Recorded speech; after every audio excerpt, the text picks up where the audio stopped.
everybody. This is William Del Pilar, and this is Points on the Board. And I am happy to welcome what will probably be a new co-host for us here on Points on the Board, Eddie Aparicio. I've known Eddie for 20 plus years. We got our start in the fantasy sports industry. And Eddie, tell us a little bit about yourself before we get on into it. All right. Hey, Guillermo, good seeing you again, man. You look great, man, after 20 years. What do you do, man? You're ageless. Oil of Olay, what's your secret, man? My secret Anyway, is good genes. yeah, there you go. Exactly. So that's the Panamanian genes you got in you, man. Anyway, hi everyone. I'm Eddie Aparicio. I am born and raised in San Francisco, California. I've been playing fantasy football since 2002. I met William at the Fantasy Sports Trade Association when he was the owner of a KFFL news and fantasy rankings website that he did back in the day. He was very, very knowledgeable, very, very good at his job. I learned a lot from him during the time, and we just connected because of our Latin blood, Latin gene. We just have that pheromone kind of like, hey, you're Latin, right? You're Latin, yeah, right? So that's how we got connected. We've been working together on and off over the years. We know common people in the industry. We'll probably get into that as we keep going through these podcasts. But nice to meet you, and looking forward to the show. And that, my friends, is Eddie. Eddie's absolutely right. We have a mutual friend who's at ESPN and Stefania Bell as well. And so we've been around for quite a while. And we made our bones. In fact, I'm pretty proud of KFFL. As I've said before on the podcast, we were the NFL Network's first fantasy sports analyst. We did satellite television, regular television. We were the first fantasy sports company to be featured on an NFL pregame show with the CBS show, as well as being featured by Armin Catan. So Eddie was there for all of that. In fact, if I remember correctly, maybe not Eddie, but Stefania was down here for a Super Bowl party I once had. So a lot of good funs with a lot of trailblazing. And Eddie's going to join me. We're going to talk some regular sports, but we are going to delve into a little bit of fantasy football as well. But on tap for tonight is the NBA, Damian Lillard, Victor Wembanyama, my NFL power rankings, and a little bit of fantasy football. And for those of you, we are located right now at sportsgrumblings.com, getting ready to turn over to grumblingsmedia.com. So we look forward to having you guys on board starting this week and for the rest of the season. So Eddie, let's not waste any time. Eddie's favorite sport, believe it or not, is the NBA, which I find ironic considering us Latinos are height challenged, for lack of a better word. So Eddie, let's talk about a 7-footer, a man who I call the twig, Victor Wembanyama. Honestly, Eddie, before you get into it, my take on this, not being the basketball expert, but when I see Victor, I see a noodle. I see somebody who will get destroyed within the next 1 to 3 seasons if he does not put some meat on his bones. We've had some skinny 7-footers have long careers, but we've never had many elite 7-footers. Maybe Hakeem Olajuwon, or maybe you can fill us in on who. But I don't see this kid making it unless he puts some meat on his bones. Am I wrong or right? The floor is yours, my friend. Well, hey, Guillermo, William, you are absolutely right. But before you speak on behalf of a lot of Latins, there are some Latinos in the NBA, okay? So for those of you who don't even know, I bet you a lot of people don't even know that Karl Anthony Towns is Dominican Republic. We also have Al Horford, same thing, Dominican Republic. So there are some representation. And believe it or not, Guillermo, I could have played in college, but they wanted me to change my major. Believe it or not. I actually didn't know that. But I didn't go to a big-time school. I went to Cal Poly San Luis Obispo, go Mustangs. But honestly, the coach pulled me aside and said, hey, I like your game. You have a good defensive prowess about you. You got a lot of different skill sets. Very similar to Draymond Green's skill set, by the way, just so you know. But they wanted me to change. They wanted me to change my major. I was electrical engineering. That's what I graduated with, electrical engineering. And it just wasn't mixed. Sports and engineering didn't mix at Cal Poly unless you had a scholarship. So anyway, but getting back to your point, Victor Wembanyama, you're absolutely right, man. The guy has a stick figure he has a stick figure, right? I mean, that's who he is. But the guy's highly skilled. You know what I mean? He can dribble very well. He can shoot very well. Right now, these days, they want big guys to be able to shoot. Steph Curry changed the whole game years ago. And 3-point is not a big threat right now. So they want big guys who can do a lot of different skill sets. Because back in the day, the days of Kareem Abdul-Jabbar, the Hakeem Olajuwon, those guys, they were more down low guys, right? They had a shot outside, but not Kareem. But Akeem had a shot. He could shoot 3-pointers, but nowadays, the NBA is all about a highly skilled 7-footer. And Victor Wembanyama is very highly skilled. Like you said, though, he is a twig. And unfortunately, if he doesn't put some weight on him, he's not going to be a very big factor in the NBA. I would say that there's another player who's very much liked in the NBA. Is called his name is Chet Holmgren. He came from Gonzaga. Very similar skill set. Very, very similar. The only difference I would say is Victor Wembanyama actually can dribble the ball a lot better than Chet Holmgren, but they both can play, high and low. Both very good defensive guys. Chet Holmgren's actually very, very thin too. So I'm hoping in this offseason, when we see him next year or this coming up season in another month, he's going to have some, meat on him, because that's definitely what Victor Wembanyama lacks. And I think, like I said, if he doesn't put the weight on, he's definitely going to have some challenges dealing with like a Jokic, for instance, who's a beast down low, right? He's just going to tear him apart. So anyway, so just wanted to point that out, just like to support what you just said. Eddie, a couple of points. One, props to the Dominican Republic. They're known as a baseball producing factory. So to Absolutely. Have NBA, and they're so poor over there, they don't even own an island. They have half an island. Look it up, people, if you don't get what I'm talking about. Learn some history. But, yeah, you're right. And look, the thing about Victor, and let me say this, Wembanyama. I always like to pronounce it, Wembanyama. You're right. He has game. When I saw him dribbling and I started looking him up, come draft, I wasn't stunned. I was shocked at he does not play like a 7-footer. He plays more like a power forward or something in terms of how his skills, how he dribbles the ball, how he's able to move that body. He's not a stiff big man, He has some great skill. And you're right. However, at the end of the day, when you've got a 7-footer playing center, there's certain job specifics he has to be able to fulfill, and that's my fear, is that tough inside game. And we're gonna wait and see. And you're right about Chet. I completely forgot about Chet until Summer League ball this season, and then the hype started coming about how much he's improved. And you are absolutely right. He's the twig. Those two are like brothers, as skinny as they are. It will be fun to see them play. I've always felt the NBA season is way too long, and for kids like these two twigs, it's an extremely long season. How much physicality do you think they're? It's a tough question to ask, but it's a long season, Eddie, and the season is not kind, because most players tend to lose weight as the season goes along. So what are they going to have to do to stay on top of their game in terms of being beat down? Nutrition is a big part of it. Rest is a big part of it. Guys like those guys, because they're 7'4", 7'6", respectively, their center of gravity is very, very high. So when they're putting a screen on somebody, they're going to have to brace themselves pretty good, because if they don't do it right, they can throw out their back, which is a very common injury for guys that tall if they don't know how to screen somebody very well. So, nutrition is a big deal. Of course, they're going to have to, deal with weights and so forth throughout the season. These guys still do weights throughout the season. So hopefully by the time, the season starts, they already have some extra bulk on them, so that they can deal with the ground and pound of the NBA. And of course, the minutes restrictions, right? Sometimes some of these coaches understand that these players may not necessarily be, ready for 20 to 25 minutes a game, and they'll just build them up so they can get their confidence up and going and get their wind, as far as like their endurance, as far as the NBA, because it's very spurty. If you're not in shape, it's gonna show.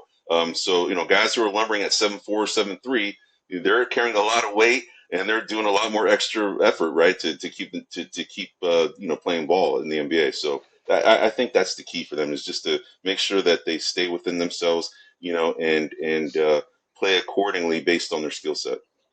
You're absolutely correct. My other fear is he's only 19. And the reason I say that is most individuals don't stop growing. Most young men don't stop growing internally until they're mid to late 20s. So, he's 19. He's got another 5 to 6 years of just internal growth. And again, I don't think anything's going to, I don't think it's aligning properly for him. I'd rather see him as a 24, 25-year-old entering the league with some meat on his bones. So, my thought process, and what I view as his saving grace, is the man who I loathe the most in the NBA, his new head coach. Tell us a little bit about San Antonio Spurs, their head coach, and the positives he has by going to that team versus another team with maybe a head coach with less experience. Talk to me about that. Well, Greg Popovich has spanned numerous decades in having multiple championships, having multiple different stars on his team. And the thing is that the main difference with Greg Popovich versus a lot of coaches, he's kind of an old school coach. He definitely gets into his players. He definitely can, enforce, himself, his will on players because he's that strong personality. He essentially established himself as the alpha dog within the locker room, and everybody understands it and respects it. And even more so now, even though at his advanced age, he has this reputation. I mean, you can see when he gets interviewed at the on the sidelines, you can see his personality come out. He's very short, curt, to the point, and he intimidates even the reporters, right? So you can imagine he intimidates his players if they don't follow suit with what he does. But the guy, he commands attention, he commands respect, and he drafts certain players that actually can take it. You have like David Robinson, Naval Academy. He's used to dealing with authority figures. You have Tim Duncan. He's a pretty reserved guy. I think he's just naturally that type of guy who can take coaching. And Greg Popovich will berate anybody. It doesn't matter if you're a star or not. And people and the team respects that, because he treats everybody on the same plane. He doesn't pick favorites. So I think Victor Wembanyama is going to the best possible situation for him because he's going to learn from a Hall of Fame coach who definitely teaches the fundamentals of basketball, the right way to play, both offense and defense. Team is first. There's no I in team. And, the superstars, you can kind of leave your ego at the door, right, when you come to San Antonio. So I think this is going to be a good fit for him. Right. Like I said, I loathe Greg Popovich as a human being, but as a head coach, to me, there's not two better. I view him, Phil Jackson, and Pat Riley as the predominant coaches in our lifetimes. And you and I, we're in our late 40s, early 50s here. We've seen some coaches come and go. We've seen Phil Jackson in his glory days with Michael Jordan. We've seen Popovich with not just one star, but two stars in David Robinson and Duncan. So Pat Riley had magic. He had his own set of stars. And I guess what I'm trying to say is out of those three, the first two got all the fanfare. They had the superstars on their team. We would call Robinson and Duncan, I would not call them superstars, even though their stats, the way we look at Michael Jordan, and the reason I say that isn't to knock those two guys, but to show how they let Popovich be the coach and be the leader of that team, and they knew their roles. So I view them, they had just as many rings, if not more. I view them just as dominant players, but I view them as being the players perfect for Popovich's system. And I view Victor Wembanyama in that same way. My hope is Popovich does not play him as the minutes most fans would probably like to see him. But for the next couple of years, kind of limits his time, lets him grow into that body, learn the speed, the physicality of the NBA game. I was going to say the fundamentals, but we haven't seen fundamentals in the NBA in well over 15 years. Right. Not since the Stockton heydays. Okay, so that's my take on Wembanyama. Couldn't have picked a better place, William. He could not have picked a better place to go, honestly. So my final question on Victor here. When it's said and done, his career is over, superstar, solid player, or journeyman like Sean Bradley? He has the potential to be a superstar. I think he's going to be a very good player, multiple all-star type of player. Hall of Fame, not sure. The jury's still out. I think that really is contingent on his ability to put on some weight and be able to play the same way with that extra weight. I agree. We will wait and see. All right. That is one of the big offseason stories. Real quick, Eddie, has he been participating in the summer leagues at all? No, he did. I only think he only played like one or two games in very limited minutes, but he definitely played and showed out. He actually played, a pretty good game. I think his second game showed his overall skill set, both defensive and offensively. But it's great. Popovich knows what he has. They limited his minutes, so he did play, but he didn't play the whole summer league season. He only played, I think, 2 games. Okay, and finally, for fantasy basketball players entering the season, what do you tell them about Victor? Where do you tell him to Uh, grab him? temper your expectations. Don't grab him early. Grab him towards the middle to late rounds. You'll be there because the savvy fantasy basketball player understands this, and they know that there's high upside, but they know that he's not worth like an early round pick. All righty, there you have it, people. I'm looking forward to seeing this kid play. I hope I'm wrong. I personally just see him as another Sean Bradley, but he's only 19, so he's at a point in his life where we haven't seen if he's going to be a big kid or if he's going to be bony. I guess we can look at his parents and find out a little bit about that, but I want to wait and see how he does over the next 2 years before, because I think it's going to take a couple years before we really know what kind of player they have down there in San Antonio. Let's move on. Let's move on to another big off-season topic, and that's Damian Lillard, who has demanded his way out of Portland, but his demands have gone unheard right now. What can you tell us about the trade rumors? A little bit, first of all, about Lillard, his background, and the top dog in terms of teams we heard was the Miami Heat. In fact, when these rumors first started, Eddie, it was considered a done deal. And I was like, why is it a done deal when Portland holds all the cards and the Heat, to me, weren't offering much? What's your take on this whole story? What's interesting, William, is that Damian Lillard has kind of you know held some pride in being able to stay in one market for quite some time and stay loyal to a team for quite some time, and he was kind of hanging his hat on that for years, and then all Right. of a sudden it changed, it turned. Something soured between him and the front office, and this is what I think happened. I think he wanted to have Portland. He wanted to give Portland a chance to build a championship team. I think from his standards, I think they never got there. C.J. McCollum was gone. They have Nurkic there, but they need other players to support Lillard. Lillard can't do it by himself, and he's a superstar player. He's going to be more than likely a Hall of Famer, even though he hasn't won a championship yet. But he's that talented. He's a very, very talented player, and considered highly regarded as one of the best leaders in the NBA. Believe it or not, Damian Lillard's from Oakland, California. That's why he wears zero on his on that's his number, zero, to pay homage to Oakland. He definitely has made it clear that at some point in his career he wanted to play for the Golden State Warriors. But the thing is, he's not a good fit for the Warriors. The Warriors are a smaller team. They need some size. Damian Lillard, just complicates matters by putting him, with Chris Paul and Steph Curry. It's not a good fit for him. In my opinion, I think the teams that make the most sense. Miami Heat definitely makes sense for sure. I think Joel Embiid's Sixers is another team that makes a lot of sense. And as a matter of fact, there was reports that another Eastern Conference team just recently put their name in the hat, if you will, about someone that they're trying to woo him to come over, and it's rumored to believe that that's the 76ers. Milwaukee Bucks is another one I think that would be a good fit for him too. Those three teams are championship ready if they add a Damian Lillard, and Damian Lillard understands that, and I think it's going to be interesting to see what plays out. Do you think the situation is he just wants to win a ring before he retires? I mean, at the end of the day, that's somebody who publicly has stated as much as he has about wanting to stay with one team for his whole career. And when he would talk about it, you could see it came from the heart, meaning he wanted to Right, bring a championship to Portland. And I think it's a point now where he's like, look, man, I'm older now. You right, know? right. So maybe he wants a ring. Why isn't the Heat willing? We've heard about Tyler Harrow being part of the trade. We've heard about a third team maybe getting involved.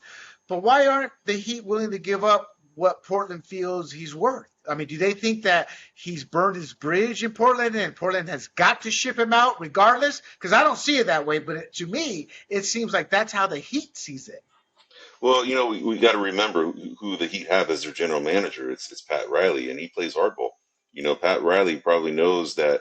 He has more of the power in this negotiation. He has more of the upper hand in this negotiation, and knows that Damian Lillard wants to leave. And there's no way I think Portland's going to keep him there with the disenchanted Lillard. He's just going to create. I don't say it's going to create problems. It's just not going to be a good look for him. So I think Portland is kind of in a tough situation because Damian Lillard has been loyal to them, right? And Right. the least they could do is return the favor with that loyalty and say, hey, look, you've been good by us, we'll be good by you. we'll go ahead and accept your trade request, and we'll find the best possible scenario for both of us. So I think Pat Riley knows that. He knows that Portland is in this situation where they have to make a deal. So Pat Riley's trying to get the best deal he can for the Heat as well. What's your take on Lillard stating he doesn't want to go to Golden State? He doesn't want to go to a team that's won so many times over the past few years. It sounds as if he wants to go to a team where he can be an integral part of the championship and be seen as one of the key players to bring a championship versus doing what Kevin Durant did. Hey, going to a team to win a championship, and people look at the championship as, well, did you really win it or were you just part of a mercenaries? Kind of like the Miami Heat team with LeBron and Dwayne and a few others that 1 year. Chris Bosh, yep. Where it's not like, oh, you brought this championship. No, they bought a championship that year. What do you think of Lillard's take on well, he didn't say that, but that's kind of what I got out of it. But he says he doesn't want to go there. You say he doesn't fit there, but why would a player say that? It's probably because, the backlash that Kevin Durant got when he left, Oklahoma City to join the Warriors. Everybody thought he was, a cupcake, a candy ASS, right? Yeah. Because, he joined a super team already and felt that, hey, they really didn't need you. They could win without you. They already proven they could win without you. But, but the thing is that, in the end, I think Golden State really needed him, really at the time. But I think because of that backlash, I think, that's kind of like created this scenario for, team or players that may want to go and jump to a team that's already stacked. I think it damages their perception a little bit. And I think Damian Lillard knows he has a very good perception within the NBA, is actually known as a really good leader in the NBA. And I think he wants to be, the trailblazer that brings a championship, another championship to a team that may have struggled to have championships, whereas the Golden State Warriors have not really struggled to have championships. So I think that's what he wants to feather in his cap, that he was a big difference to get a championship with that team that he goes to. Right. I agree. In fact, it's funny because I look at Dennis Rodman, he went to both the Bulls and I believe, wasn't he with the Pacers? I mean, not the Pacers, the Pistons. Yeah. Pistons. And, yes. He'll never go down as a superstar statistically, but he was a difference maker. And where he went, they knew he was a difference maker. So I think Lillard's looking at himself in that same mode as he wants to be that difference maker when he goes to a team. And it's ironic because we mentioned the Heat as a team that built a team of mercenaries, and now we're talking about the Heat possibly bringing him on, but it's in a different light. And you're absolutely correct about Pat Riley. I remember reading a story about Pat Riley, and the only other person I read a similar story on was Bill Parcells, and where they show the hand and they show the rings. This is why you better listen to what I have to say. And exactly. He still has that mojo going there in terms of the respect he carries. The only other person in the league that I would look at and say, hey, you can show the rings is Popovich. I don't put Kerr in Popovich or Phil Jackson or Pat Riley's league yet. I really don't. I don't know why. Maybe because he's too modern still. I don't know. But at the end of the day, I do think you're absolutely correct. And my friends, there you have it. A couple of off-season stories. Eddie, for the fantasy basketball players out there, do you play fantasy basketball? I don't play fantasy basketball per se in the traditional league format. I actually do, the daily fantasy sports format, and I'm a big-time basketball player. I'm a big-time participator in that, and I actually do pretty well in that, believe it or not. Actually, as a matter of fact, let me tell you a little story about that, William. About 6-7 years ago, I had a lineup that I changed one player, and actually I remember this, and I'll never forget this. I changed James Ennis for the 76ers for Jay Crowder, and I believe Jay Crowder at the time may have played for the Phoenix Suns. I forgot who exactly it was. But if I had not done that, I would have won $100,000. No way. I swear. Wow. And of course you don't forget.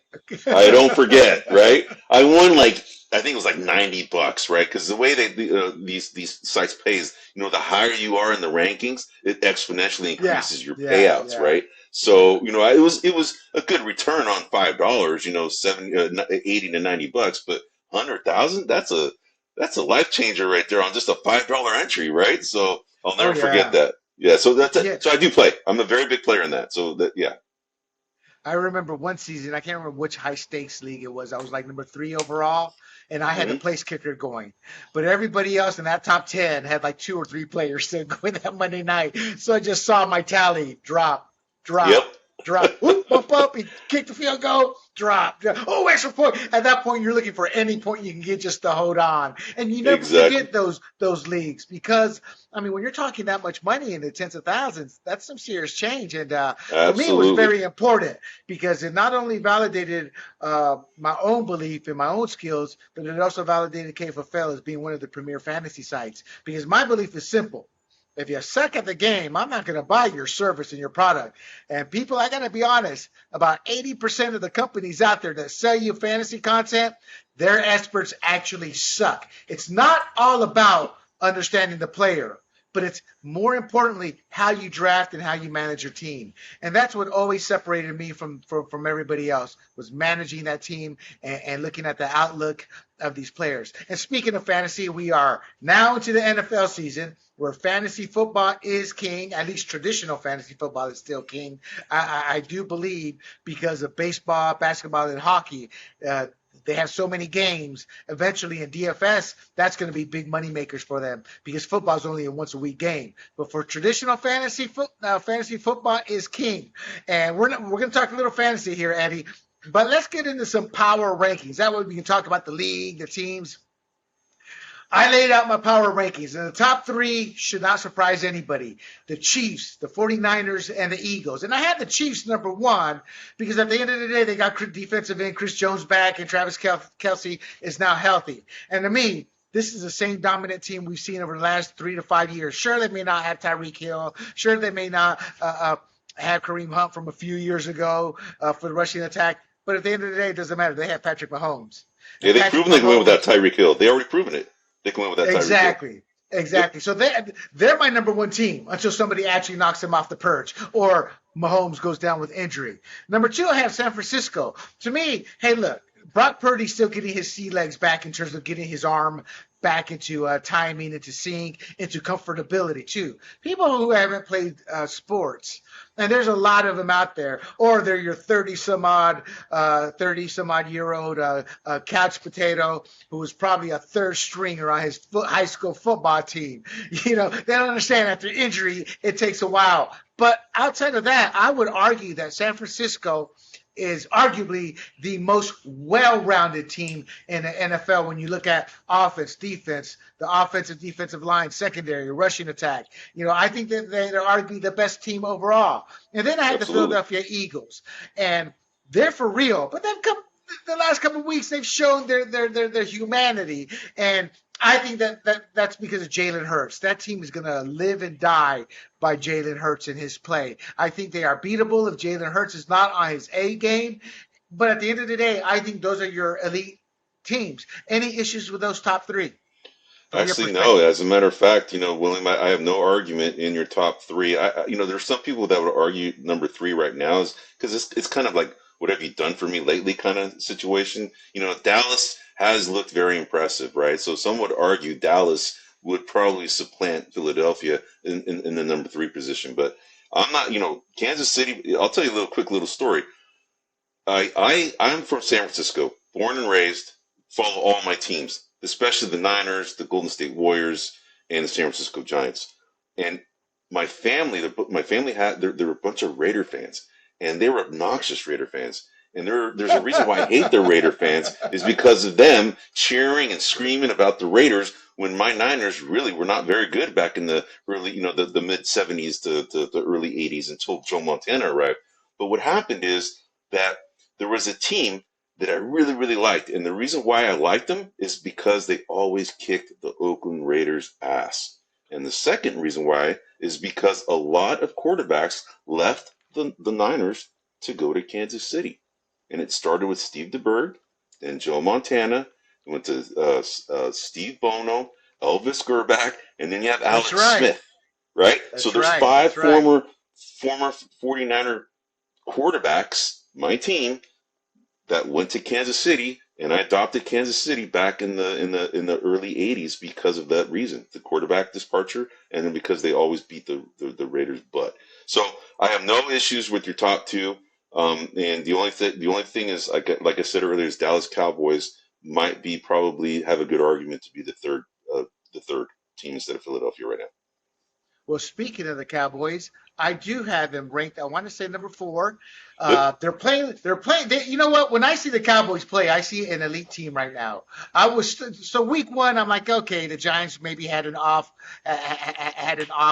week, but no, they not only dominated the Giants, they came out and dominated the Jets, and the Jets supposedly have one of the elite defenses, and they were running for their lives this past week. I have them ranked as the number 4 team overall in my power rankings, the Grumbling Media's NFL power rankings. I guess I should have stated that. They're playing like, in fact, I wrote, they're playing like the Cowboys of the Tom Landry and Jimmy Johnson eras. And those were Cowboys teams where when they hit the field, you hated them. Why? 1, they were America's team. 2, they were a great team. 3, you just always knew they were going to pull a win out of their butt somehow coming at the end of the game. And as a kid, who can ever forget the flex? Remember when they would go to the offense and go to the line, then they would flex and move up like that? I never understood that. To this day, I still don't get that. But those were the teams of magic, America's team, some of the greatest marketing you'll have ever seen. But yeah, they're playing elite football. And the reason I didn't put them above the Eagles is because we are early in the season. And I do weigh last season and how these teams ended entering this season. And until the Chiefs, Niners, and Eagles show me enough to lose that lofty ranking, I see Dallas nipping at their heels. The Bills, that comeback, or that win rather, against the Raiders, that was a statement win. That was like, yeah, we may not have looked great in week 1, but we are for real. And at Miami Dolphins, I ranked the Miami Dolphins number 6 overall, is on the strength of their coaching. I don't know what it is about Mike McDaniels, that little skinny twig, of a man. In fact, nobody knew about Mike McDaniels until the story came out where a reporter wrote last year, 2 years ago, just another white whiz kid, getting a job, without realizing Mike Daniels is actually biracial, black parent, one white, one black. So that was his coming out party. I did not know that. Yeah. Well, I'm into politics, and as we've talked off camera, there's a lot of tribalism right now. But yeah, that was a big issue early on. Boy, did that reporter, I don't even remember his name, but did he eat his words? But that has been quickly forgotten because he proved to us why he was hired and why he should have been hired. The man knows his X's and O's. And he's taken the strengths of that team and parlayed them into playing above what anybody thought they could, and that includes Tua. Tua's big knock right now is his arm strength. I completely disagree. Once the timing gets down, and it takes a couple years to learn a new offense when you got new players coming in, and I just see great things for this Dolphins. In fact, I don't view them, I had them ranked number 6 right now, but I don't view them as competing or ending up in the championship game in the AFC, even though I would not be shocked, because I still think they're a couple of pieces away. Yeah, And I agree. I think we're talking an elite Dolphins team, meaning the top 3 come next year. But this year, they're nipping. So in my next tier are the Cowboys, Bills, and Dolphins. Any issues with that? Somebody I leave out or somebody shouldn't be there? Well, like I said earlier, maybe the Cowboys I would probably put number 3 right now, Philadelphia number 4. I have no problem with the Bills being number 5, and the Dolphins actually are an up-and-coming team at number 6. Some would argue that probably Baltimore Ravens should be there instead of the Miami Dolphins, but this is your list, and I think you make a good case for it. Miami Dolphins have a lot of talent. They have the fastest wide receiver core in the NFL in Jalen Waddle and Tyreek Hill. They have a very talented passer in Tua, and let's all not forget, Joe Montana didn't have the best arm either, and No. he had a Hall of Fame career, right? 4-time Super Bowl champ. So you can do it without having a strong big arm. So I think Tua is very accurate. That's one thing that stands out about him. And then, of course, you got the running back, former 49er, Raheem Mostert.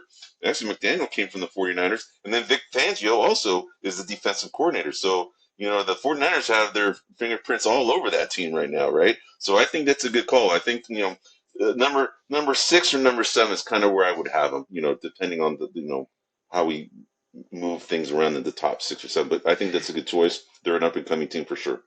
And let's not forget, Jonathan Taylor is off the trading block at the moment. They may Is still he make a really? play for him. Well, he's on the pup, so no team's gonna. They may negotiate right now and start talking, but I wouldn't see a trade for him happening until he comes off pup.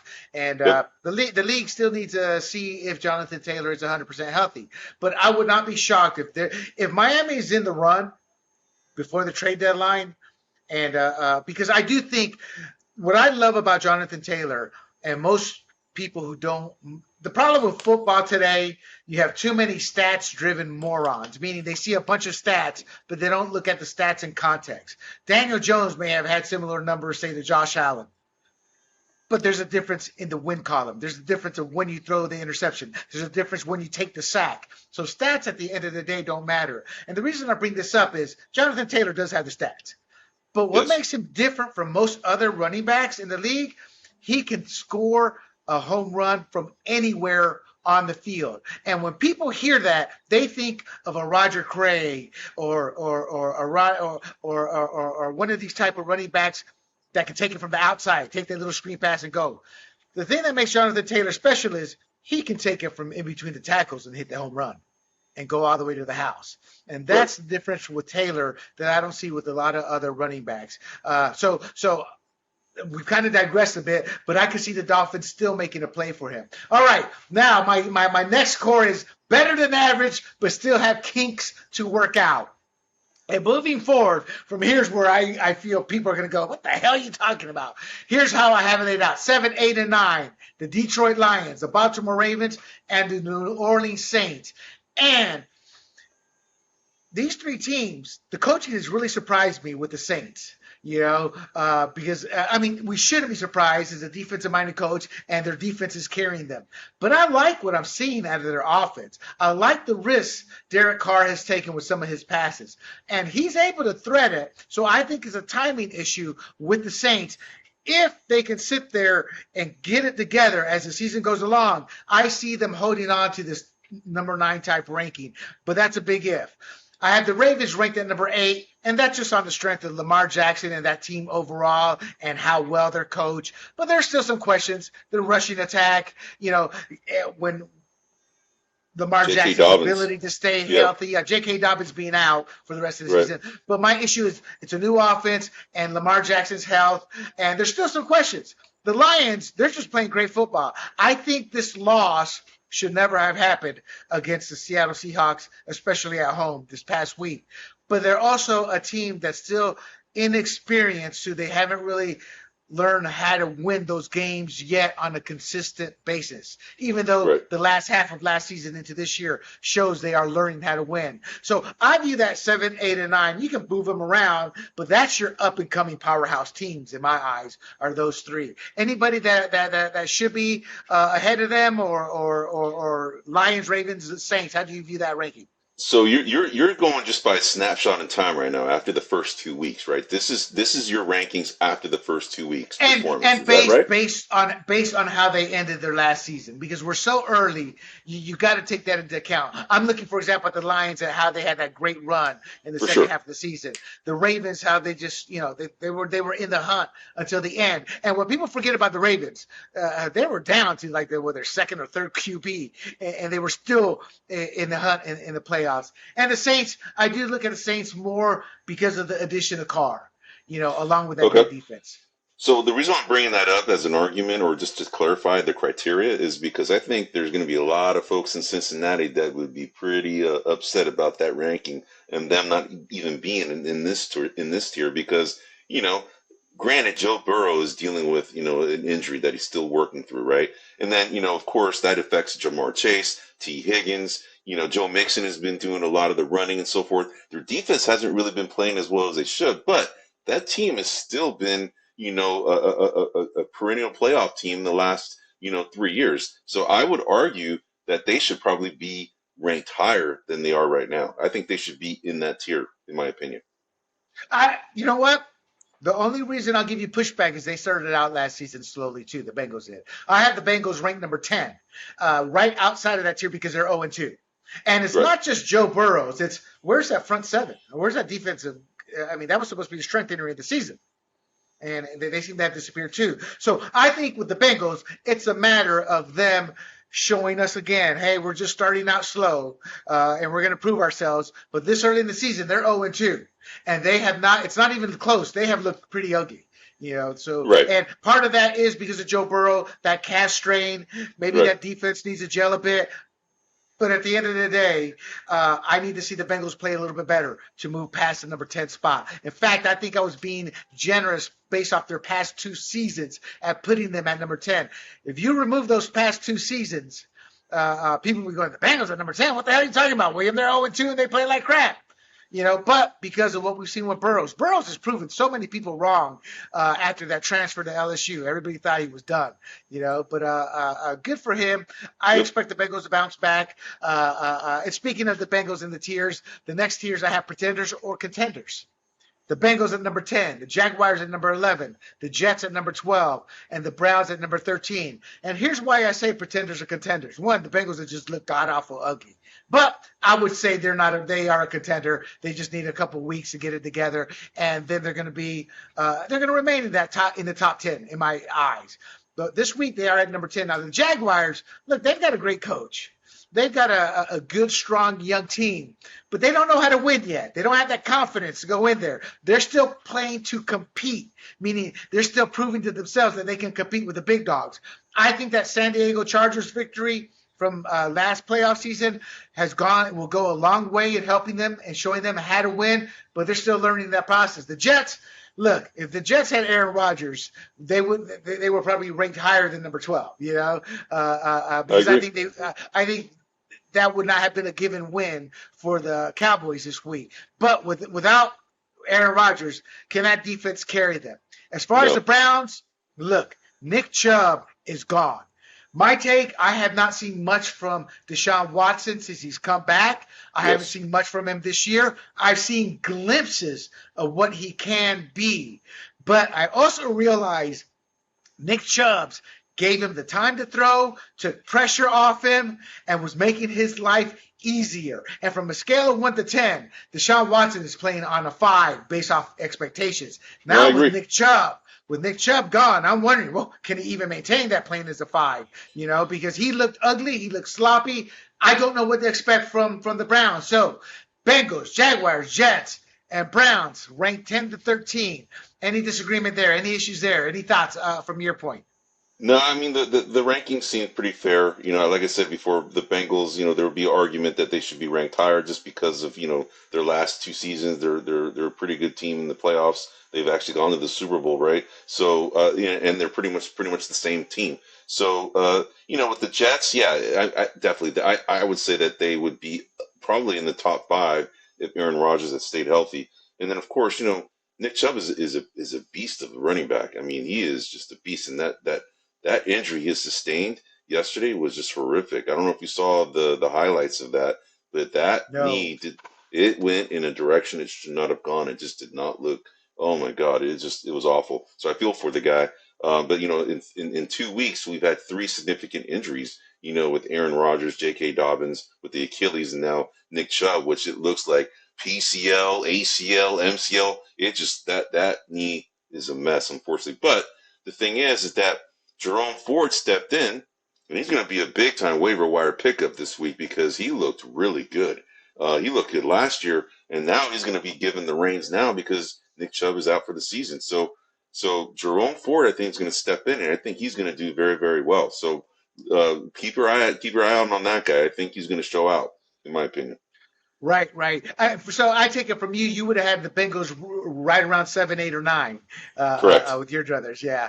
I just cannot put an 0-2 team there. It's just not even that. It's not even the fact that they're 0-2. It's how they've looked. Yeah, I agree. I understand. I understand. But I would. Yeah. It's just their potential to go is going to be higher, in my opinion. So. Right. So now my next list was the rest of the best are pretenders who are winning. The Seahawks, the Steelers, the Titans, the Buccaneers, and the Commanders. Look, the Seahawks to me have one of the most underrated head coaches in the league. I don't like Pete Carroll. He's another bum in my eyes. But as a head coach, well, I loathe how he and other coaches will go to the college ranks, destroy a program, then leave, and then make excuses as to why they destroyed the program, but they should still be coaching. I just don't Right. agree with a moron like that. That's just bad. That's a bad human being. He's destroying a college, and he's destroying the hopes of kids to earn a national championship, but he didn't care. He got his. They got his jump into the NFL again with Seattle. But that said, I think the past 2 years has shown that he's a quality head coach. And that Seahawks win this past weekend against the Lions was not a fluke, but it's also, I think, he has his players playing, specifically Geno Smith, playing above his pedigree right now. So the Steelers, what people fail to realize is Mike Tomlin won with the old regime, specifically Ben Roethlisberger. The last couple of years has kind of been Tomlinson's team. And I put more of the blame on the front office, but I'm not sure he's the coach now for that team to take him to the next level. I think he may need to go to another team, reboot. But this Steelers team has not looked good the last few years. Now, that said, the greatness of Tomlin is the fact that his teams may start out weak, but they're always competitive towards the end of the season. I expect the Steelers to improve. With the Titans, I see Mike Vrabel's personality coming through. He's just that tough 1950s style player, and it shows. His team just plays like an old school team, hard, physical football, and they'll never give up. And that's why I think they beat the Chargers. They just never gave up. The Chargers thought they had to win, as they always do, and kind of pissed it away. Now, the Buccaneers, I don't know what we're getting out of them. Are we finally seeing the maturity of a Baker Mayfield in terms of what many thought he could become in the NFL, or are they just lucky the first couple of weeks? And the Washington Commanders, how much of it is Eric Bieniemy, or they beat the Cardinals and they beat the Broncos, two teams that were hapless last year and have a combined 0-4 record amongst them. What are your thoughts with 14, 15, 16, 17, and 18 Seahawks, Steelers, Titans, Buccaneers, and Commanders? What's your thought of the ranking of those? Well, what's interesting is that you have your 17th ranked team and your 18th ranked team are both 2-0, and you have 1-1 teams that are ranked higher than that guy than those two teams, and you actually don't even have the Atlanta Falcons on your list, and they're also 2-0, which is interesting that the whole NFC South has 3 2-0 teams. So I think the people in Atlanta would feel the same way about like the folks in Cincinnati feel about the rankings. They're not even on this ranking list. So I would say that there should be a case that if you're going to measure the Bengals, with 2 losses, at number 10, where I think they should be higher, I think you should use the same kind of criteria with 2-0 teams should be higher than 1-1 teams, in my opinion. I can't argue that, except the fact of the matter is you look at deeper than just the schedule and their record. You look at who they beat. So, for example, the Commanders, their opponents are 0-4 combined, with the Broncos and the Cardinals. The Buccaneers, if week 1 they beat the Vikings, if I remember correctly. I can't remember who it was week 2. I'm drawing a blank. I don't know why, but I am. Yeah. But they played solid football. The Titans have played hard-nosed football, the physicality. When I look at the ranking, I don't look at just the statistics, but I look at who they beaten, who they're coaching, the style of game they play. So, for example, it was Vrabel's hard-hitting, hard-nosed, we're going to punch you in the nose, and we're going to be a heavyweight bout where both our arms are hanging by our waist come round 15. I'm not talking new boxing, old-school boxing, round 15. A couple of heavyweights just battering it out. That's Mike Vrabel style, and that's why I had them at 16, because I don't think they're going to be able to maintain that 16-team ranking. But they're playing like a team that is planning on going deep in the playoffs, and you got to give Tannehill credit. Again, I look at it in context. I don't think highly of Tannehill in terms of a quarterback who could take his team deep into the playoffs. In fact, I don't think he can. But the fact that the mentality of Mike Vrabel seeping its way to Tannehill and not quitting and keeping it together to come back for the win, that's why I had that team. That's the Steelers. And they have Derrick Henry. Henry. Yeah, exactly. At the end of the day, you have a problem, give it to Derrick Henry. They still, and as much mileage as he has, he's still the bomb. He's still the rock. And the Seahawks, the same thing as Vrabel. Pete Carroll has his tough-minded coaching. So if you look at it, the Seahawks, the Steelers, the Titans, those are 3 tough-minded coaches. And that probably had a hand in why I ranked them there. With the Buccaneers and Commanders, it's they've been playing above and beyond. They're both 2-0, 4-0 between them, right? Yep. If I'm correct. So Yep. at the end of the day, they've not only played surprisingly well, they've come back and win. I mean, the Commanders came down from 18 points. It takes a lot of grit. A half-assed team does not come back from an 18-point deficit. They cave in. Thus, their ranking. The Buccaneers, nobody expected this out of Mayfield, but we quickly forget because of social media that he was an overall number 1 pick. So it's not like he doesn't have talent. So that's kind of why I did it there. Now, my next list is to get it together or else. The Packers. The Falcons should not be 2-0. They should be 1-1. But the Packers let that game get away from them. The Vikings. You saw them play on Thursday night. They remind me of the whiz kid head coach getting a job he doesn't deserve. And the reason I say that is because when you watch that team play overall, bad tackling, no fundamentals. It's as if the head coach doesn't care except for his offense, and he wants to throw. Dalvin Cook, anybody, they let him walk. They cut him, and now they can't establish a rushing attack. So, I view the Vikings as maybe O'Connell should not be a head coach. Maybe he was prematurely given that job. With the Packers, I think Jordan Love and that team just still has to find their footing, but bad defense, limited offense, even though we saw some great highlights. To me, it seems the same old Packers. Now, the Giants, they have high expectations after last year and after this preseason, and they just look terrible. But the fact that they were able to come back and win, I told Big John, my partner in Grumblings Media, who's a massive Giants fan. No, poor guy. Look, I know. I said, look, if the Giants are for real, they're going to come back. And they were 20 points down at the time. And right. Also, I was not shocked that they came back.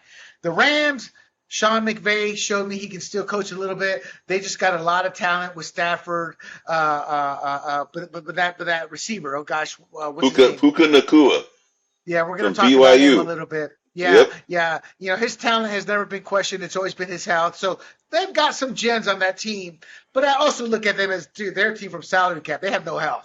Meaning, if a player here or there gets hurt, they're done. They're lucky they got Puka, because with Cup going down, they had a massive hole there to fill. So I just view the salary cap as having destroyed this team, and we're going to feel the effects of that still as injuries. Remember, NFL is a game of attrition. The teams that win the Super Bowl tend to be the healthiest teams. I don't see the Rams, and Stafford always has some kind of ailment, and at his age, I just think this is the Rams at 22 is kind of where I figure them to be between the 1925 mark. But then the Chargers. Look, I've watched the Chargers play for the last 20 years. My friends, people who don't know the Chargers, this is how they play. They will sit there, and on paper, you will look at them and, oh my God, that is a Super Bowl ready team, until they actually play. Now their head coach Staley, I think he's already on the hot seat. I mean, he was 20-plus points ahead last year against the Jaguars in the playoffs and came and lost. And we're just seeing a repeat of the same thing. I think he's another whiz kid, defensive-minded coach, if I remember correctly. But he's just somebody who should never have been given the head coaching job. The only reason he wasn't fired last year is because the team was too cheap and didn't want to pay his salary with the salary of a new head coach. So I think the Chargers are going to be another sack team. They're going to be another mediocre team with more talent. With enough talent to where their losses shouldn't be as many, but they will be. What's your take on that listing there? Packers, Vikings, Giants, Rams, and the Chargers.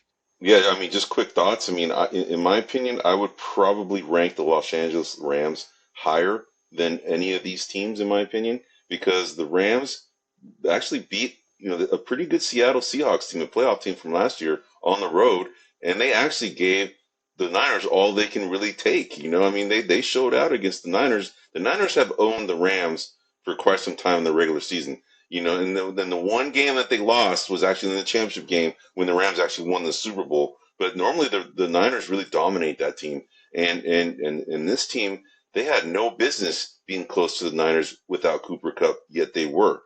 So that tells me that they have some pretty good talent. Kyren Williams is another big waiver wire pickup this week for fantasy football players. He's actually now taking over the starting role, and there's news that they're going to actively look at trading Cam Akers again this season. So you have Puka Nacua, Kyren Williams, Cooper Kupp when he comes back. When they're fully healthy, that team is going to be a problem. for a lot of the NFC. So I would probably argue that the Rams should be higher and probably at number 19 over Green Bay, in my opinion, and ahead of Minnesota as well. I won't argue that. The thing about once you get in this level with only 2 games, you're going to have Right. a lot of fluctuation. The one thing I will push back on is the NFC West is one of those divisions where the Rams were like 3-12 for many years, and yet they would always give the Niners fits. It's sometimes the interdivision rivalry, the records don't or the players don't matter. It's I hear you. it's that rivalry. And the 2 teams you mentioned are rival teams, the Seahawks and the Niners. So I expect those are games where when I'm like, yeah, statistically this team should win, but I'm never stunned at an upset. Same thing with Right. the AFC North. The Steelers dominated for years, and they would beat up on teams when they would.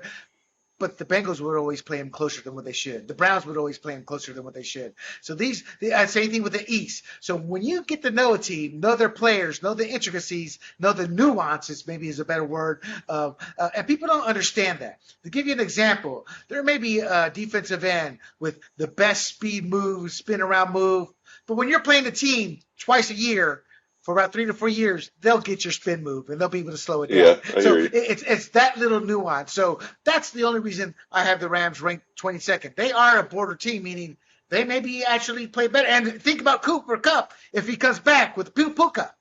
That's a devastating air attack with Matthew Absolutely. Stafford there. Absolutely. Even though they're one injury from falling apart, if they can keep it together, they're going to upset teams. I don't view the Rams as a significant threat to make it to the Super Bowl, but they are the team that can beat you on any given Sunday if Kupp comes back healthy, team built with Puka, and Stafford's arm is inailing. That's because at the end of the day, that team does not go through the rushing attack. It goes through the arms of Stafford. Absolutely. And you're I right. agree. We're gonna talk about Akers here in a bit too. Okay, so the rest of the league. Oh, looks like my numbering got hosed up here a little bit there. But so the rest of the team is we're playing for draft position. Is how I have them ranked here. So with that said, the Patriots at number 24, the Broncos at 25, the Raiders 26, the Colts 27, Panthers 28, Bears 29. I miscounted here. The Texans at 31 and the Cardinals at 32. But this is the bottom of the pile. Look, the Patriots just look ugly. They look like a 1950s team that doesn't realize it's 2020. And their game just looks antiquated. They just don't look in sync great, but they also don't look that bad. They look competitive. They just look like an antiquated team trying to play in a modern NFL with the way the play calling. And maybe the play calling will open up as Bill O'Brien gets more of his playbook involved and Mac Jones becomes more familiar. Denver Broncos, I'm not sure what Russell Wilson has left. What happened to that guy? What happened to him? I think it's his ego. His ego happened. I mean, he's your classic entourage player. He had his own floor, his own office, and to me, it's they set Nathaniel. I'm not a Nathaniel Hackett fan. I think he's a bum as a head coach. I think last year showed he was a bum as a head coach, and the only reason he got the job was because of Aaron Rodgers, and his father was Paul Hackett, who had many years in the league as a Super Bowl winning offensive coordinator, if I remember correctly. But at the end of the day, I think Sean Payton can still mold that team into being competitive, but right now they're 0-2. The Raiders, I think this game this past week against the Bills was a reality check. Look, Devontae Adams is a wide receiver. A wide receiver cannot carry an NFL team. Their position is contingent on a quarterback, and their whole key is going to be getting Josh Jacobs healthy. Josh Jacobs is out of shape. He held out. Look, it's going to take him. My concern with Josh Jacobs is him staying healthy for the next 2 weeks, because it's going to take him another 2 weeks before he gets into NFL game shape. The Colts, look, without Jonathan Taylor, they're just going to tee off, on Anthony Richardson, and he's left the game now 2 straight weeks. So that's a big concern with me. The Panthers, look, I'm sorry. Bryce Young is showing me nothing so far. I'm not writing the kid off. You cannot write him off at 2 games. But to me, he looks like a dwarf playing amongst men, and he has not looked good. So if I had to put money on the Texans, the Texans, the Panthers, and the Colts and their young trio of QBs, I would rank Bryce Young as the worst of the lot after 2 games in. But I'm saying that and with no seriousness, meaning we still need to see him develop. Look, the Bears. Look, I'm sorry. But Justin Fields is holding on to that ball way too long. He needs to he's being sacked a lot for good reason, and he's going to get hurt. He's got to mature and start going through his reads quicker or throwing the ball away in a better fashion than what he's done so long. The Texans, look, they're just playing the field of team still. They're still a long way. I don't expect them to be competitive. And the Cardinals, I think they're in was it Caleb Jones, Caleb Williams, I forget his name, the QB in college still. They're in the sweepstakes for him. USC, but I have to say this. I'm impressed with Gannon's coaching and keeping that team together. That team has been competitive for the last 2 weeks, and they almost pulled off an upset. They just don't have the offensive manpower nor the offensive confidence. I love this Josh Dobbs kid. I think in the right situation, never say never. But he's been put in 2 lousy situations, and by that I mean they're putting the team on his shoulders on offense. They did last year with the Ravens at the end of the season, and the Cardinals are doing it this year. So God bless the kid. I hope he has a long career because those are the people I root for, Eddie, because I see myself, the overachiever, the kid who you're not going to be anybody, and you overachieve. And that's what I see in Dobbs. But I see the Cardinals as pretty much nothing this year, and that's why they're ranked last. What's your take on my ranking of these? The Patriots, the Broncos, the Raiders, the Colts, Panthers, Bears, Texans, and Cardinals. It really, you can scramble these in any order, and it probably wouldn't make that much of a difference, in my opinion. So the way you have it, I have no problem with it. The only thing is, throw you a curveball here, Guillermo, the Atlanta Falcons are not in your list. So that's who I was missing. No wonder when I sent that to you, I hit delete. I must have said the Falcons should actually be right around 23, 24. They're 2-0. But that's on the basis of the rookie running back. But look, at the end of the day, they should have lost against Green Bay. And I apologize, people. The Falcons should be after the Chargers. Look, they're a team that's I don't want to say rebuilding mode, but they're in a building mode. They still have to learn how to win. They still have to learn how to beat the elite teams. They've got a long way to go. If you put a gun to my head, boom, I would sit there and say they're a fluke team right now. But I love what I'm seeing out of that rookie running back. Robinson. Bijan, yeah. And I think that their quarterback is showing some moxie. Desmond Ridder. Yeah, people just assume if you're not taken in the first round, who cares about him? He's nobody. Write him off. But at the end of the day, look, Desmond Ridder is moving this team. He's making some mistakes. He's made some good throws. So I do like what they have. And I'm not an unfan of their head coach Smith, but I'm not excited. It's like, okay, so I'm thinking maybe he's a Vrabel type. Maybe he's one of these guys who is trying to build a physical team with some finesse to them. So my point being is, like the Commanders, the jury is still out. Like the Giants, the jury is still out. But I do view the Packers, the Vikings, and the Rams and Chargers, and maybe not the Giants, but the teams I just said, as they're just better talented. That's why they're ranked ahead. But the rest of the lot. What's your take on the Patriots, though? I want to hear your take on the Patriots and the Raiders, and then I have another final question on the rookie QBs. But because I can't figure out the Patriots right now, and the Raiders, I'm like, okay, they got a good X's and O's guys in their head coach, but do they actually have a good head coach? So what's your take first on the Patriots? The Patriots, it's pretty obvious. They're in total rebuild mode right now. They have a very talented running back in Ramondre Stevenson. And Mac Jones has proven that he's actually a decent quarterback, but he doesn't really have anybody to throw to, really. Hunter Henry has emerged as, actually, believe it or not, he's the number 1 tight end after 2 weeks. So he's actually emerged as somebody to target for those fantasy football players out there. But they're wide receivers. They're not really established guys. They're kind of journeyman wide receivers. So I think until they get somebody who can who Mac Jones can consistently target, and this player is electric, they're going to be a mediocre team until they find that one player that actually can complement Ramondre Stevenson as a wide receiver and show some flash. I agree. In fact, he's playing for the Raiders now. The receiver they let walk, and they signed Juju Schuster instead of I mean that's a classic mistake. You're being Oh, too cheap. Jacoby Myers. Jacoby Yeah, Myers. you're being too cheap and let Myers walk, Yeah. and then you bring a head case to your team. I'm like Right. that doesn't help in the locker room. It doesn't help build camaraderie up because to me, Juju Schuster's all about him. He's not Yep. about bonding with the team. He's not about becoming a team player. He's not about becoming a leader. And I think maybe that's what it is. Because of Mac Jones and so many questions, and those are questions brought about by analysts and fans, but they seem to have seeped into his aura of who he is. Because there's so many questions, their team does not have a true leader. And Right. I think the problem with Belichick is he was a loser before Tom Brady. People forget that. He It's had a losing true. record before Tom Brady. Yes, he did. And what's he become since Tom Brady has left? A loser again. So the no, Yeah. I'm being dead serious. Absolutely. Yeah. So do they really have great leadership on that team? Do they have a coach who can sit that player down and talk to him like father knows best and to bring the best out of his players?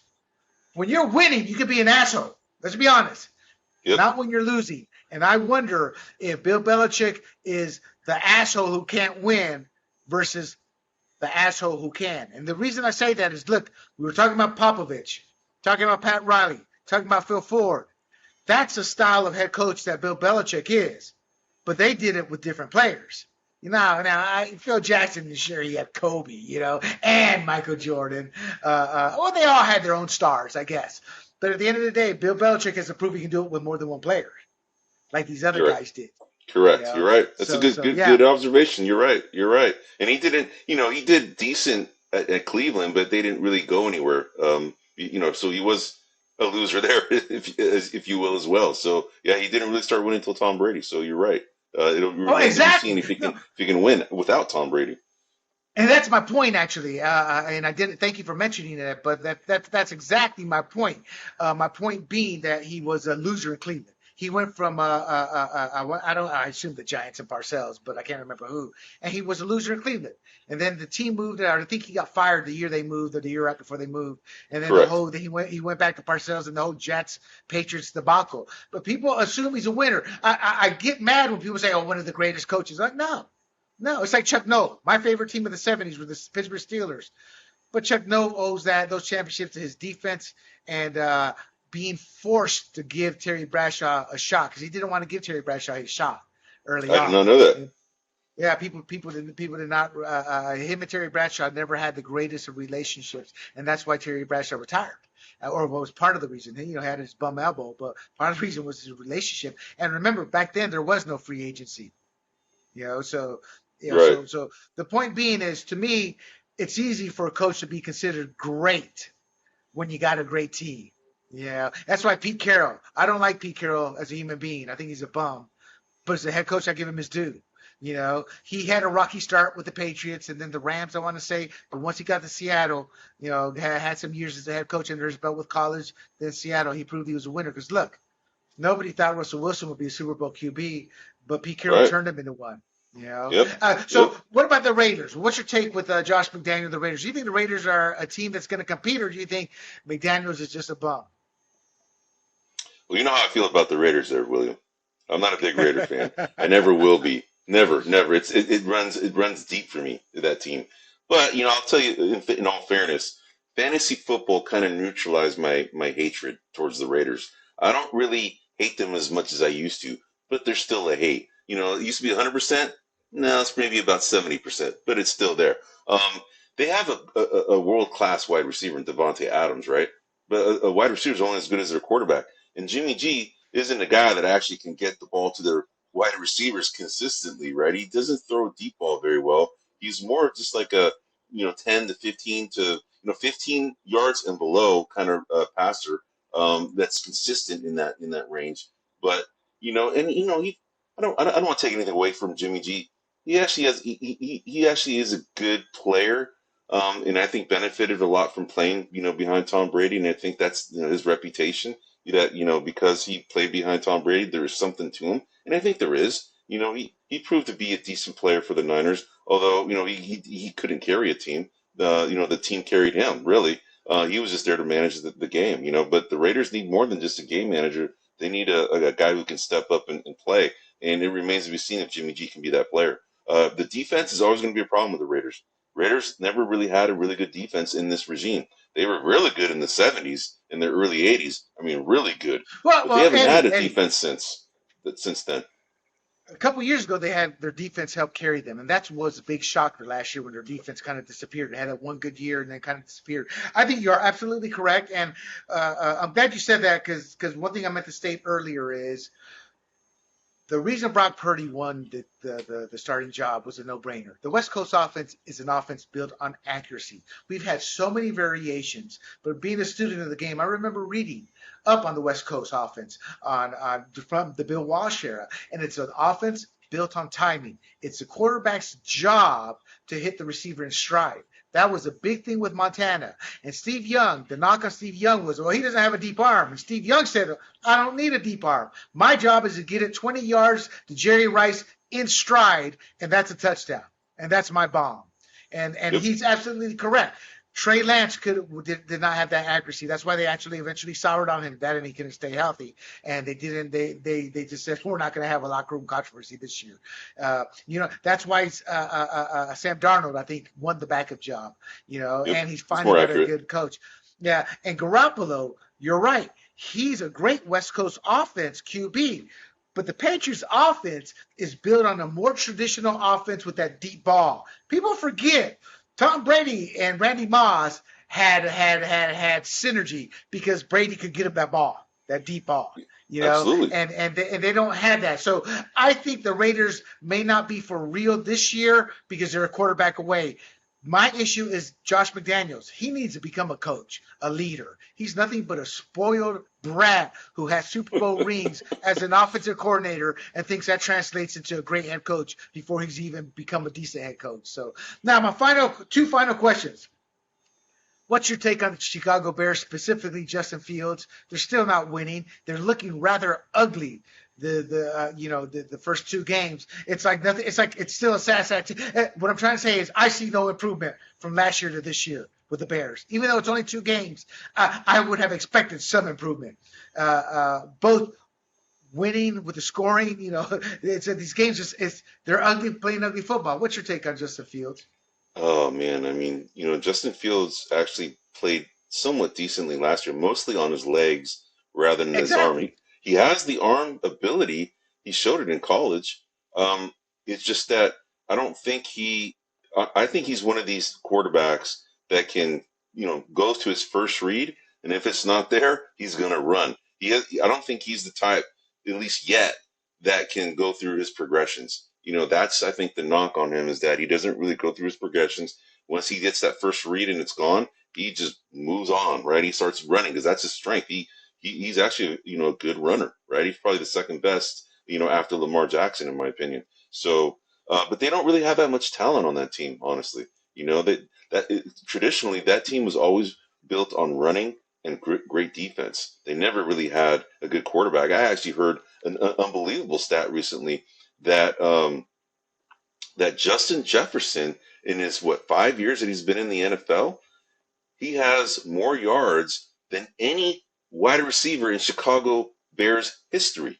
Believe that or not. So that tells you how the Chicago Bears, they're built on more of a running and defense type of teams. And right now they don't have the talent at running back to do that, and their defense is suspect as well. So they're a team that's just in flux right now. I mean, they have a guy in Justin Fields who is actually, he's got talent, but a quarterback alone can't win it can't win games. There's got to be more than that. My take is this on Fields. If what you say is true, meaning he goes through his first read and then tucks the ball and runs, he better show something this year in improving on that, because I believe what Bill Walsh said. You can tell if you have an NFL ready quarterback within the first 20 games. He goes, you should be seeing a big jump in season 2. This is his third season, but his first season as a starter, or second season as a starter. Right. And his first 2 games, we've seen eclectic, phenomenal athleticism. But what I try to tell people is, you can be a rusher. and be a statistical phenomenon. Look at Michael Vick. Look at Randall Cunningham. You're going to wow people. You're going to make the highlight reels. But that doesn't put a W on the board. Because at the end of the day, a quarterback has to sit firm in that pocket and make that deep throw or thread that needle throw. He's got to be able to be a quarterback. Having legs will keep you in close games, but having legs won't win you the championship, because once you hit that playoff level game, you're talking about elites of the elites. You're talking about players that's why I love Jonathan Taylor. Jonathan Taylor can run and hit a home run in between the tackles against the elite defenses. Most can't. Robinson in Atlanta, we got to see if we can do that. So Justin Fields better show something this year, or he's just going to be another fantasy stud on a traditionally losing Bears team. And the reason I say traditionally losing, in our lifetime, outside of the Buddy Ryan, Mike Ditka 2 to 3 year era they've pretty much been a mediocre team. Yep. Yeah, for most of the part. All right, final question in terms of the teams from a general NFL standpoint. The Houston Texans and C.J. Stroud, the Carolina Panthers and Bryce Young, the Indianapolis Colts and Anthony Richardson. Any comments in terms of what we've seen from an NFL perspective from the 3 young rookies? And to make it even more important, or for lack of a better way, those are 3 young black quarterbacks, highly drafted. I mean, they're changing the name of the game. I'll give you my take before I ask yours. Bryce Young, I haven't seen squat from him. Nothing. I see a dwarf out there who looks like a deer with the headlights. Anthony Richardson is one who surprised me the most. He seems to be making some good throws. He seems the field pretty well. My concern is defenses are just going to tee off on him. C.J. Stroud, I expect nothing from him except somebody to get his sea legs, meaning, dude, you're going to get a lot of reps, but you're going to see some what I'm saying is I will excuse his faults this year because they're just a bad team overall. But C.J. Stroud is getting his reps in, but Richardson's the one who I've seen a lot out of in terms of the limited play we've seen. Bryce Young is my biggest disappointment after 2 weeks. What's your take on these 3 young men? I would say that, unfortunately, the NFL these days, when they draft like a highly touted quarterback, they expect results very quickly. And a lot of people tend to forget, Peyton Manning was horrible his first year. Troy Aikman was horrible his first year. John Elway wasn't even all that his first year. People these general managers have gotten way too impatient, with these young players coming out of college. Give these guys some time. Put some talent around them. Just don't be 100% dependent on that one quarterback to salvage your franchise. You have to bring other players to help these guys out. And, you start off with this great quarterback, now round it out. But just don't expect results the very first year. You have to just be patient. So, out of all these 3 guys that you just mentioned, so far Anthony Richardson has showed me the most so far, right? C.J. Stroud, nothing yet. And then Bryce Young, nothing yet as well. So I would rank Anthony Richardson and right now, and then the others remains to be seen. But I think we just have to give these guys a chance to develop, and hopefully the NFL, the GMs out there will give them a shot to develop, rather than just giving up on them within 2 or 3 weeks. You're absolutely correct, Eddie, and I merely point to the San Francisco 49ers. Their general manager has gone to their own beat, meaning we don't care what the fans say. We don't care about the pressure. We're in sync with ownership, and this is a team. That's why, despite all the negativity, they stuck with Garoppolo. And they went to Super Bowl, and they went to championship games with him because he was a perfect fit for that team. And they didn't care about the statistics from the fans. And I think part of the problem is GMs look at their job. Oh, my God, we got to lose this season. And then these foolish owners – these foolish owners look at the social media, look at the news. Man, we're losing this, that, blah, blah. I've had this conversation more times than I can count over the last 20 years with NFL analysts, with scouts, with coaches, is how an owner can become a billionaire in the business world and then run a team like a moron. It's because they believe the fans. They fall into that hype. You are absolutely right. These players have to be developed and have to have teams around them. If I'm the owner, I'm all over that general manager. Why hasn't Michael Vick developed? Why is he running still? He's been in the league 5-6 years. He goes through his second read and then he drops back and then he chucks the ball and runs. He's going to get hurt. He's not going to develop. That's where I, as an owner, that's where I'm all over my general manager and coaches. But I think too many times that these owners, they look at the general managers and they put pressure on the general managers because of the fans. And they let the fans dictate too much in the long-term development of these players. So my fear isn't Anthony Richardson, Bryce Young, or C.J. Stroud not developing. My fear is a fan base turning on them and then dumb ownership letting that dictate. And people are going to say, no, William, they don't do that. Yeah, they do. Yeah, absolutely, they do. The first thing I learned as being part of the NFL or sports world was these guys aren't special. They go through the same questions we do sitting in our own offices. The difference is they're the ones who are actually dealing with the players. And they have the experience. They have the scouts to make better decisions than we do. But they also have the human fallibility to make the mistakes that we do as fans too. And we see that every year. I mean, what's it going to take for certain owners? It's like, for example, Deshaun Watson.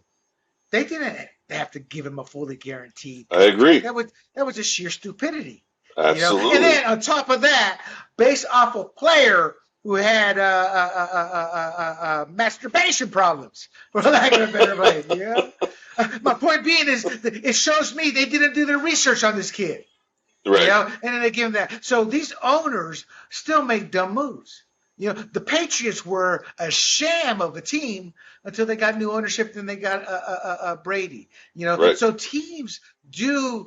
The ownership does send the corporate mentality, and that goes towards the GM to maintain that. So at the end of the day, I hope these players can develop not only for our own enjoyment on Sundays, but heck, man, there's some potential fantasy studs with Anthony Richardson and his legs, you know, right. that I look at. Justin Fields. But Justin Fields will not be long for the NFL if he does not learn how to become a proper NFL quarterback. And being a proper NFL quarterback at the end of the day means standing strong in the pocket and making a throw. Everything else with the legs is a bonus.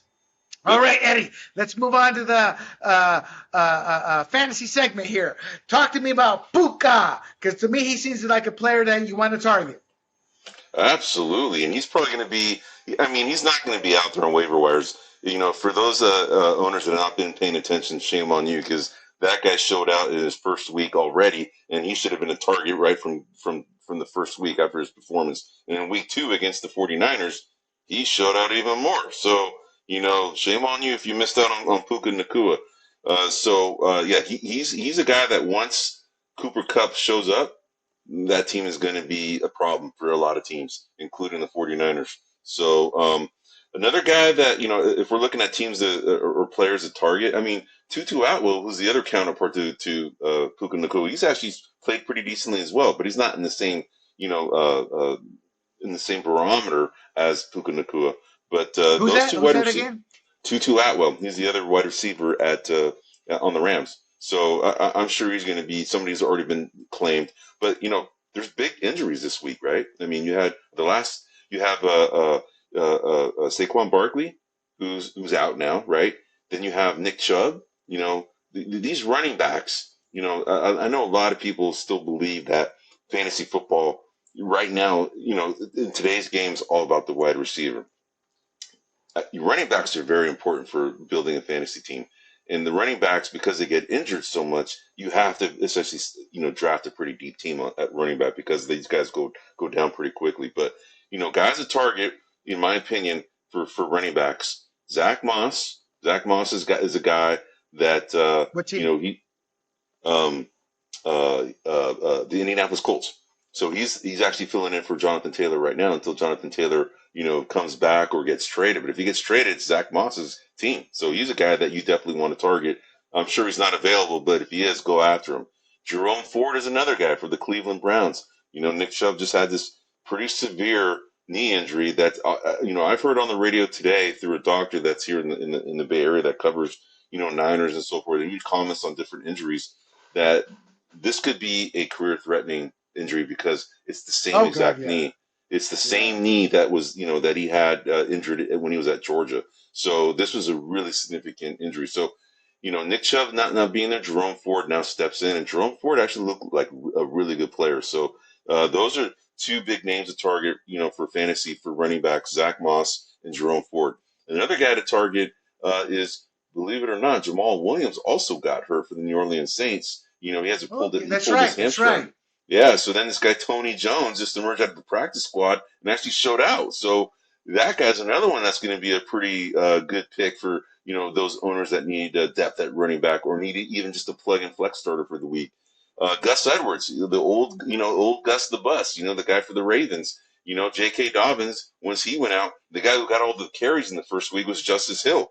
But then in the second week, Gus Edwards was actually the guy who was the lead back, and Justice Hill's more of a short down, runner and also kind of a pass catcher. But they both can pass catch. But it's interesting, in my opinion. I think Gus Edwards is the guy to target rather than Justice Hill. So those are the guys that I have my eyes out for. And the other guy, man, this guy came out of nowhere. Kyren Williams for the Rams. Kyren Williams is now the starter. Cam Akers is nowhere to be seen. They're actually actively going out to try and finding trading partner for Cam Akers. We heard that story last year. It's here again, right? Kyren Williams, that's his team now. He's proven that he is the starter and actually a very effective starter at that for the Rams. So he's another hot waiver wire pickup for this week. Right. What about Jaden Reed, wide receiver for the Green Bay Packers? He's somebody I was looking at, watching, because there were so many questions on Jordan Love. But I think Jordan Love, after 2 weeks, looks like he's going to continue that trend of great quarterbacks in Green Bay that started with Brett Favre. He's somebody who I would probably be looking at for at least some depth to sit there and see how that pans out. Roshan, is that how you say Roshan Johnson? Yeah, Roshan. Yep. For the Bears. For the Bears. Yep. Deontay Freeman was a healthy scratch, so he's somebody I would pick up. And the reason I pick some players up to the audience out there isn't necessarily because I want to plug them into my lineup right away. It's, well, what's Rashawn Johnson going to do? Is he going to get into the mix more? Because running backs are such an injury-prone position because there aren't that many of them. I like to grab potential prospects. Kareem Hunt, he's a free agent. Yep. There's no guarantee that the Browns are going to sign him, but I'm grabbing him off the free agent waiver wire because he knows the offense and we know what we can expect out of him. And Jerome Ford only had one solid week, coming in as a fill-in.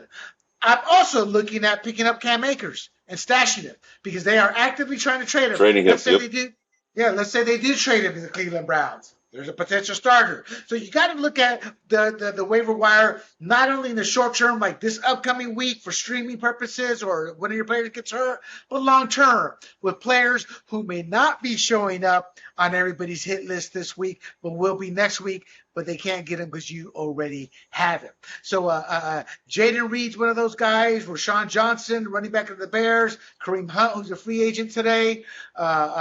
And Cam Akers. A couple of players I would drop is Deontay Foreman with the Bears and Rashad Penny with the Eagles. Your take on those two? Any thoughts? Would you them? Or?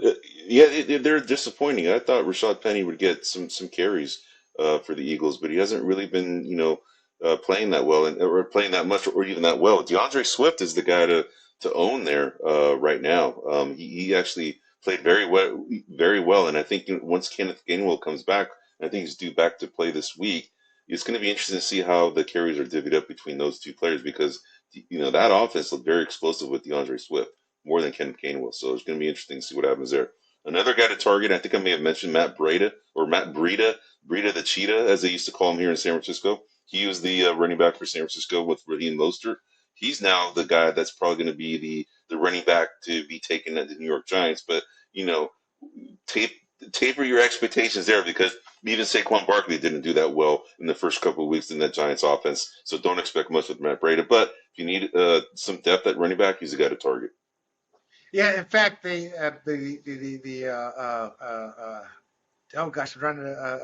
head coach for the Giants came out. He won't write off Saquon Barkley yet for this Thursday night game. I'm like, it's gamesmanship. Yep. Yeah, I'm like, bro.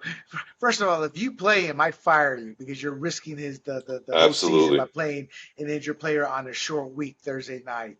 But the Giants are desperate. I mean, they have not looked good for 2 weeks. But that Yep. said, Eddie, I think this has been a successful episode. We talked a little bit of basketball, up and comers, as well as trade prospects. And we gave you our power rankings. This is something I hope to do almost every week with Eddie here. Maybe not as in depth. Eventually, we'll start picking and choosing the big movers up and down the ranks for the power teams, as well as the fantasy segment, hitting up on some players here or there. Eddie, any final words from your end in terms of the fantasy segment for these individuals here? No, we covered everything, William and Guillermo. I really enjoyed this segment with you. The time just flew by. I mean, I can't believe we spent that much time on all this with only like really 4 points to cover. I think we did a pretty good job in covering all this material. So it's definitely been a pleasure, and looking forward to continuing this in the ensuing weeks.